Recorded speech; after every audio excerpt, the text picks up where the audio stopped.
수필 법문 제3 수행품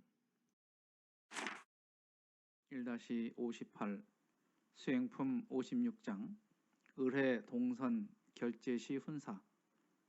이날은 익산 교당에서 제21회 동선 결제식을 거행하던 바 정사님 법자에 출석하시사 대중을 향하여 말씀하여 가라사대, 오늘 이 자리에 모인 여러 사람들로 말하면 전문으로 공부하러 온 사람도 있고 혹은 예회나 보고 가려고 온 사람도 있을 것이다. 비컨대 여러 가지 병을 가진 환자들이 각자의 병을 치료하기 위하여 병원을 찾아온 것과 같으니, 즉 전문 입선을 하러 온 사람들로 말하면 병원에 입원 치료하는 사람과 같고, 예외 참여라 하는 사람들로 말하면 통원 치료하는 사람과 같다 하노라. 그러면 혹자는 왜 공부하러 온 사람들을 보고 환자라고 하며 공부하는 선방을 병원이라고 하는고 할는지도 모른다. 그러나 만일 이 가운데 그러한 생각을 가진 사람이 있다면 그 사람은 참으로 중병 환자라고 나는 인증하나니, 보라, 누구든지 감기나 몸살 같은 경한 병은 제 몸에 병이 든 줄을 잘 알지만은 저 무서운 폐병이나 늑막염 같은 생명에 관계되는 중한 병은 전문 의사의 진찰을 받기 전에는 누구나 자기의 병이 든지도 모르는 것이 아닌가. 그러면 나는 제군등을 본즉 마음병 안 든 자가 하나도 없는데, 만일 제군등을 각자 마음에 병이 든지도 모른다면 그것은 반드시 중병 환자라고 아니할 수 없다 하노라. 그러면 그와 같은 중병을 가진 환자들로서 만일 치료를 아니하고 내버려 둔다면 그 어떻게 될 것인가. 자고로 누구든지 육신에 병이 들면 병든 것을 잘 알고 병이 든 줄을 아는 머리에 나으려고 서두르며, 나으려고 서두르는 머리에 의학과 병원도 찾게 되며, 의학과 병원을 찾는 사람이 많은 머리에 자연히 이 세상에는 의학과 병원의 설비도 충분히 되어 가지고 있는 것이다.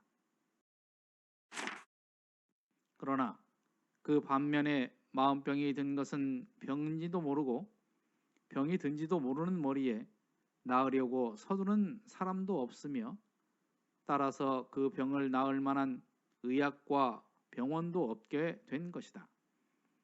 그러므로 나는 20년 전부터 그 병원을 설치하려고 여러 가지로 연구하고 노력하였나니, 그것은 다름이 아니라 오랫동안 어둡던 우리 조선에 저 서양 문명이 자꾸 들어오고 보면, 물론 우리 조선 사람들은 생전에 보도 듣도 못하던 화려하고 편리한 기구 진물과 의복 음식 등을 보게 될 것이니, 그런다면 견물생심으로 그 모든 물건에 욕심이 날 것이요, 욕심만 나고 본즉 마음이 시끄러워서 온전한 정신은 없어질 것이니, 온전한 정신이 없어지고 마음이 시끄러워진즉 그 마음은 병이 드는 마음이라. 그 병든 마음을 치료하기로 말하면 반드시 마음병에 적절한 의술과 병원이 필요하겠으므로 나는 그와 같은 생각을 가졌던 것이다. 대저 우리 육신의 병으로 말하면 아무리 중병이라도 명의를 만나서 치료시키는 대로 약만 잘 쓰면 완치할 수도 있는 것이며, 설사 못 낫고 죽는다 하더라도 그 육신만 죽으면 그 병은 그만이지만은, 마음병이라 하는 것은 한번 들어만 놓으면 나을 만한 의학과 병원이 없는 만큼 점점 병근이 깊이 박혀서 일평생을 그 병으로 고통을 받다가 내 생에까지 그 여독이 미치게 되나니, 알고 보면 마음병이라는 것은 육신병보다도 훨씬 무서운 병이며 반드시 나아야 할 병이니라. 회보 21호에 있는 말씀 중 일부입니다.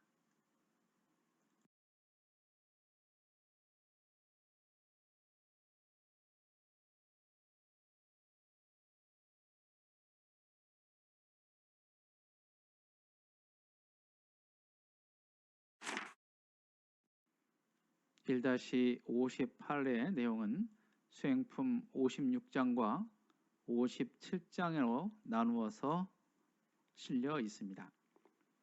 여기에 나오는 을해년이라는 것은 1935년, 원규로 하면 20년이 됩니다. 말하자면 원기 20년 동선 결제식 법문입니다.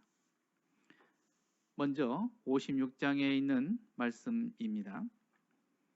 대흥사님께서 대중들에게 말씀하시기를 여러분들은 입선하는 것과 같다, 이렇게 표현을 하십니다.